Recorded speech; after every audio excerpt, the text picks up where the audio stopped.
अस्सलाम वालेकुम dear students, welcome back. तो आज की वीडियो के अंदर हमने गुर्दे की बुनियादी और फेलियाती इकाई के बारे में स्टडी करनी है।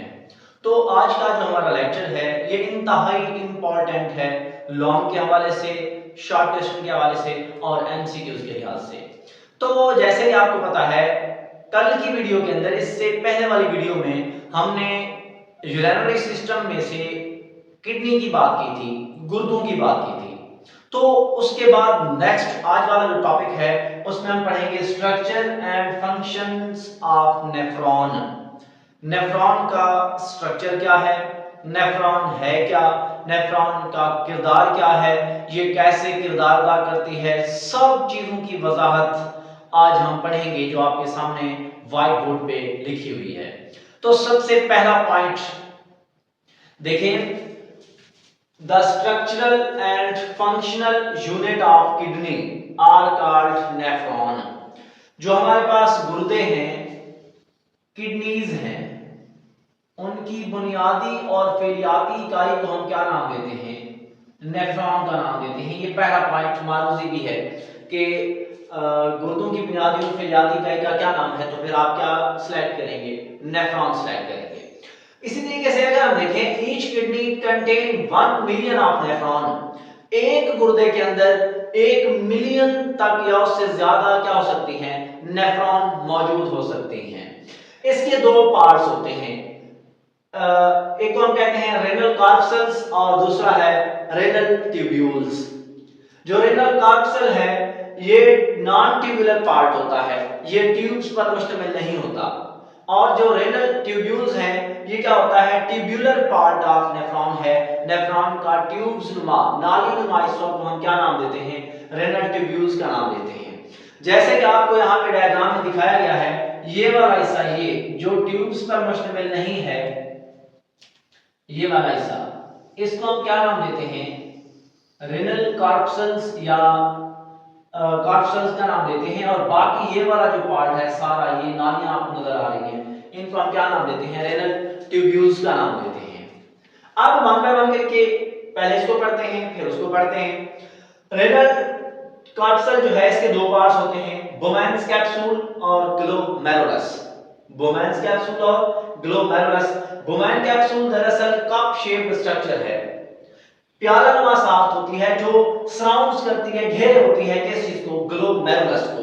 तो आप देखें यहाँ पे ये प्यालानुमा साफ्ट जो है इसको हम कहते हैं बोमैन कैप्सूल। ये क्या करती है? इसके गिर्द, इसके अंदर ब्लड कैपिलरीज का गुच्छा होता है, उसको ये घेरे हुए होती है, और उस गुच्छे को हम क्या नाम देते हैं? ग्लोमेरुलस का नाम देते हैं। अब आप देखें, हमने पहले इसकी बात की, उसके बाद इसकी बात करेंगे। ग्लोमेरुलस क्या है? द नेटवर्क या ball of capillaries in nephron. Nephron के अंदर जो बॉल है, जो गुच्छा है कैपिलरीज का, उसको हम क्या नाम देते हैं? ग्लोमेरुलस का नाम देते हैं।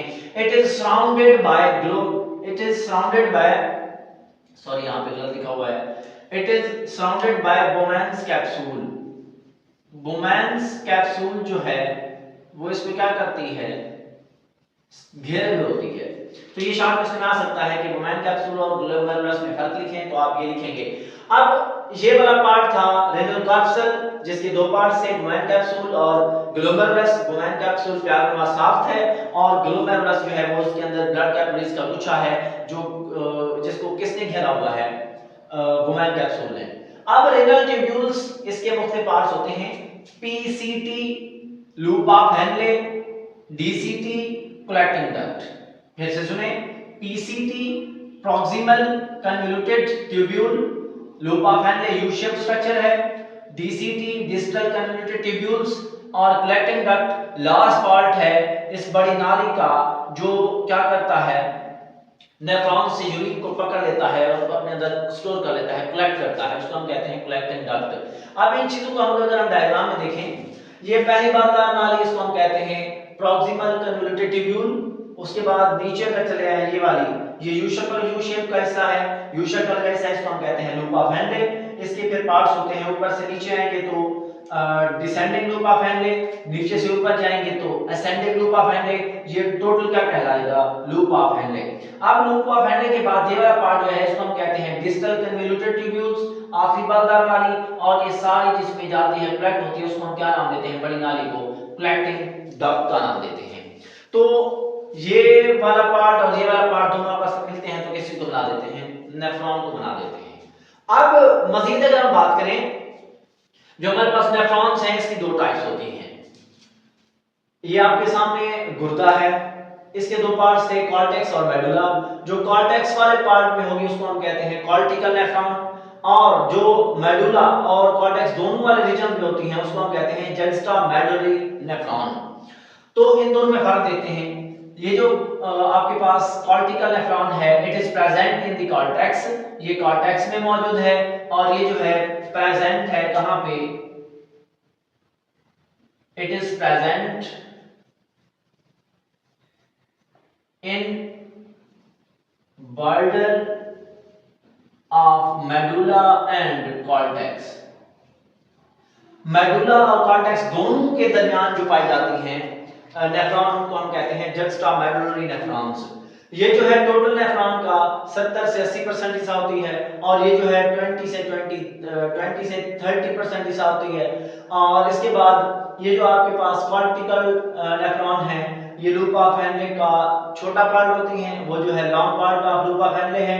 इसके अंदर वेजर रेक्टा मौजूद नहीं होती, इसके अंदर वेजर रेक्टा मौजूद होती है।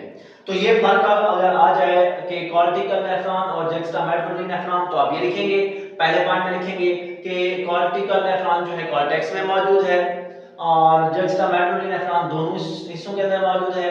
ये जो है 70 से 80% होती है, और ये 20 से 30% होती है। ये जो है short of loop of Henle है, ये long off loop of Henle है। ये इसके अंदर वेजर रेक्टा मौजूद नहीं होती, इसके अंदर वेजर रेक्टा मौजूद होती है। थोड़ा जल्दी से पढ़ा रहे हैं, स्पीड ज्यादा है क्योंकि वीडियो लंबी ना हो जाए, इस चीज से बचने के लिए जो है स्पीड थोड़ी ज्यादा लगाई हुई है, तो माजरत के साथ। अब अगर हम देखें इसका फंक्शन क्या है, फॉर्मेशन ऑफ डाइल्यूट यूरिन। जब बॉडी के अंदर जब बॉडी के अंदर पानी ज्यादा होता है तो ये उस वक्त काम करती हैं और डाइल्यूट यूरिन बनाती हैं ताकि ज्यादा से ज्यादा पानी बॉडी से रिमूव किया जाए। अगर बॉडी के अंदर पानी की मिकदार कम हो जाए फिर ये काम करती हैं जस्टामेडुलरी नेफ्रॉन, और ये क्या करेंगी? कंसंट्रेटेड यूरिन बनाएंगी, ऐसा पेशाब बनाएंगी जिसमें पानी की मिकदार कम होगी और साल्ट्स की मिकदार ज्यादा होगी, ताकि पानी की मिकदार को कंट्रोल किया जाए। अब ये हमारे पास पार्ट्स थे दो टाइप्स थी नेफ्रॉन की। इसके बाद अगर हम बात करें कि हमारे पास यहाँ पे इनके गिर्द जो ब्लड कैपिलरीज हैं वो कैसे आ रही हैं, इनकी बात करें तो आपने ब्लड कैपिलरीज के अंदर ब्लड फ्लो करेगा तो उसको हम क्या कहते हैं? ब्लड सर्कुलेशन इन नेफ्रॉन। नेफ्रॉन के अंदर ब्लड सर्कुलेशन कैसे होती है, एक एक पॉइंट समझिएगा। सबसे पहले रेनल आर्टरी जो किडनी के अंदर दाखिल होती है, किसकी मदद से? एफेरेंट आर्टरियोल्स की मदद से। अब ये जो एफेरेंट आर्टरियोल्स हैं ये इंटर इनटू नेफ्रॉन, ये नेफ्रॉन में दाखिल होती हैं। रेनल आर्टरी इंटर होती है किडनी में, उसके बाद ये क्या बनता है? एफेरेंट आर्टरियोल्स जो दाखिल हो जाता है कहां पे? नेफ्रॉन के अंदर। उसके बाद कहां पे जाती है? ग्लोमेरुलस में। उसके बाद एफेरेंट आर्टरियोल्स बनते हैं। एफेरेंट आर्टरियोल्स की मदद से ये जो नालियां थी वो नेफ्रॉन से बाहर निकलती हैं। उसके बाद वो मजीद डिवाइडेड हो जाती हैं, तकसीम हो जाती हैं। उसके बाद क्या बनता है? पेरिट्यूबुलर कैपिलरीज बनती हैं, और पेरिट्यूबुलर कैपिलरीज की मदद से जो है पेरिट्यूबुलर कैपिलरीज जो है वो रेनल वेन की मदद से क्या करती हैं? गुर्दे से बाहर जाती हैं। अब रेनल आर्टरी की मदद से कहां पे जाएंगी? किडनी में, और रेनल वेन की मदद से किडनी से बाहर जाएंगी। दरमियान में कौन सी ब्लड वेसल्स बनती हैं, कैसे कैसे तकसीम होती जाती हैं, तो ये जो है तरतीब आपको अपने माइंड में रखनी होगी। अब अगर हम चलें डायग्राम पे तो आप देखें ये है ग्लोमेरुलस, ये है गुमैन कैप्सूल, ये है एफेरेंट आर्टरियोल्स, ये है जो बाहर आ रही है यहां से वह इफेरेंट आर्टरियोल। उसके बाद ये वाला पहला बंदारी सा प्रॉक्सिमल कन्वोल्यूटेड ट्यूब्यूल। उसके बाद ये लूप ऑफ हेनले, ऊपर से नीचे आएंगे तो डिसेंडिंग लूप ऑफ हेनले, नीचे से ऊपर जाएंगे तो असेंडिंग लूप ऑफ हेनले। उसके बाद जो है ये वाला लास्ट पार्ट इसको हम कहते हैं डिस्टल कन्वोल्यूटेड ट्यूब्यूल। उसके बाद क्या आती है, कलेक्टिव डक्ट आती है। अब यहाँ पे आप देख सकते हो इसके ऊपर ब्लड कैपिलरीज ने इसको घेरा हुआ है, नेफ्रॉन को। तो ऐसी ब्लड कैपिलरीज जिन्होंने लूप ऑफ एंडो को घेरा हुआ है उसको हम कहते हैं वेसा रेक्टा। क्या नाम देते हैं, वेसा रेक्टा का नाम देते हैं।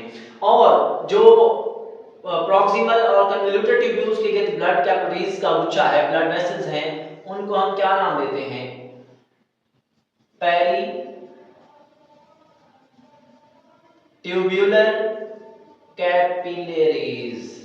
इनको हम क्या नाम देते हैं, पेरी ट्यूब्यूलर कैपिलरीज का नाम देते हैं। ये हमारे पास स्ट्रक्चर था किस चीज का, नेफ्रॉन का। फंक्शन की बात करेंगे, फंक्शन प्रोसेस ऑफ इन्फॉर्मेशन के तौर पर भी काम में आ सकता है। और ऐसे भी पूछ सकते हैं कि गुर्दे की फेलियाती इकाई जो है उसका फंक्शन लिखें। तब आपके माइंड में होना चाहिए कि नेफ्रॉन के अंदर यूरिन बनता है, पेशाब बनता है। तो कैसे बनता है, 3 स्टेप है। पहला है प्रेशर फिल्ट्रेशन, दूसरा है रीअब्जॉर्प्शन, तीसरा है सेक्रेशन, या इसको हम ट्यूबुलर सेक्रेशन कहते हैं। तो दरअसल डायग्राम पे गौर करेंगे, सबसे पहला पार्ट जो था इस तरह का बुमैन कैप्सूल,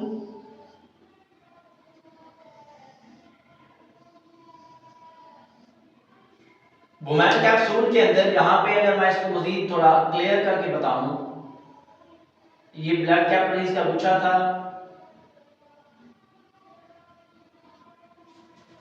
अब आप लोगों ने इसको गौर से देखना है, ये ग्लोमेरुलस है, ये एफेरेंट आर्टरियोल्स, ये इफेरेंट आर्टरियोल। यहां से ब्लड आता है इसके पास। अब ब्लड जब यहां पे आता है इसके पास, तो इसके अंदर छोटे छोटे सुराख होते हैं, यहां पे पोर्स होते हैं, और पोर्स तकरीबन 10 नैनोमीटर के होते हैं, 10 नैनोमीटर के।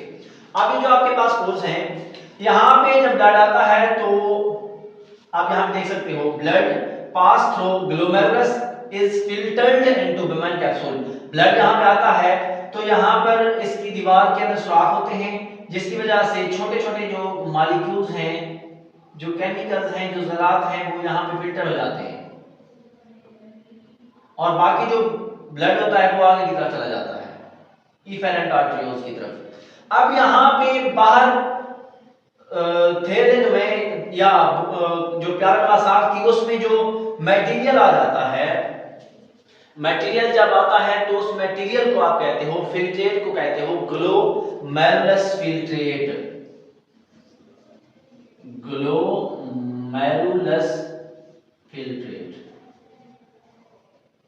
तो उस फिल्ट्रेट को हम क्या नाम देते हैं, ग्लोमेरुलस फिल्ट्रेट। अब ये सारे का सारा फिल्ट्रेट जो यहाँ पे आ गया है उसको हमने ग्लोमेरुलस फिल्ट्रेट का नाम दिया है, और जहाँ पे जो फिल्ट्रेशन हुई है उसी को हम क्या नाम देते हैं, प्रेशर फिल्ट्रेशन।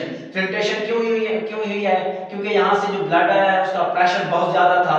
प्रेशर बहुत ज्यादा होने की वजह से, यहाँ पे सुराख की वजह से जो मटेरियल थे छोटे छोटे वो क्या आ गए, बुमैन कैप्सूल के अंदर आ गए, और मटेरियल बच गया, उसको हम क्या नाम देते हैं, ग्लोमेरुलस का नाम, सॉरी ग्लोमेरुलस फिल्ट्रेट का नाम देते हैं।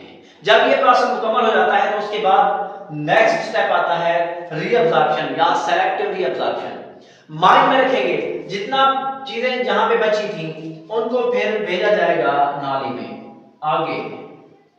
अब यहाँ पे जब ये मटेरियल आ जाता है तो तकरीबन इस जो मटेरियल इसका 99% हिस्सा इसको दोबारा एब्जॉर्ब किया जाता है, रीअब्जॉर्ब किया जाता है सिलेक्ट करके, ताकि जो अच्छी चीजें हैं, फायदेमंद चीजें हैं, वो पेशाब की मदद से बाहर ना चली जाएं। इसी वजह से हम कहते हैं कि reabsorption of useful material at PCT. PCT का क्या मतलब है, प्रॉक्सिमल कन्वोल्यूटेड ट्यूब्यूल, जो यहाँ पे आनी थी, जैसे कि आप यहाँ पे देख सकते हो, वहां पे glucose, salts, amino acids, nitrogenous waste जो है, इनके साथ साथ क्या होता है, नाइट्रोजनस वेस्ट, इन चीजों को भी क्या किया जाता है, दोबारा रीअब्जॉर्ब किया जाता है ताकि नुकसान ना हो, पेशाब के साथ ज़ाया ना हो जाए। इसके साथ साथ mostly nitrogenous waste remain in tubules. यहाँ पे जो यूजफुल चीजें थी यहाँ से दोबारा एब्जॉर्ब कर ली गई, ब्लड के अंदर भेज दी गई, और इस ट्यूब्यूल्स के अंदर क्या बच जाता है, ज्यादातर नाइट्रोजनस वेस्ट बच जाता है। इसके बाद नेक्स्ट स्टेप आता है, उसको हम कहते हैं ट्यूबुलर सेक्रेशन या सेक्रेशन। अब इसमें क्या होता है कि जब नाइट्रोजनस वेस्ट की मिकदार बॉडी के अंदर चली जाती है, वहां पे मौजूद होती है, तो खतरा होता है कि ब्लड की पीएच ना चेंज हो जाए। ब्लड की पीएच से पीएच जो है वो तकरीबन 7.35 से 4 जो है 3.5 तक या 7.35 तक जो है वो क्या होती है, पीएच होती है, तो उसको उसके अंदर डिस्टरबेंस आ जाती है। तो उस डिस्टरबेंस से बचने के लिए जो है सेक्रेशन की जाती है। जो ट्यूब्यूल्स हैं, इनकी जो दीवारें हैं वहां से हाइड्रोजन आयन को दाखिल किया जाता है किस चीज के अंदर, यहाँ पे जो मटेरियल था उसके अंदर खारिज किया जाता है ताकि पीएच को मेंटेन किया जाए। इस तरीके से जो है जो बाद में लास्ट में मटेरियल बचेगा वो वेस्ट मटेरियल होगा, उसको हम पेशाब का नाम देंगे, उसको फिर कलेक्टिव डक्ट के अंदर दाखिल किया जाएगा। ये आपके पास आसान और सिंपल सा टॉपिक है जिसको हम कहते हैं structural and functional unit of kidney या नेफ्रॉन। अगली वीडियो तक दुआ में याद रखिएगा। अल्लाह हाफिज।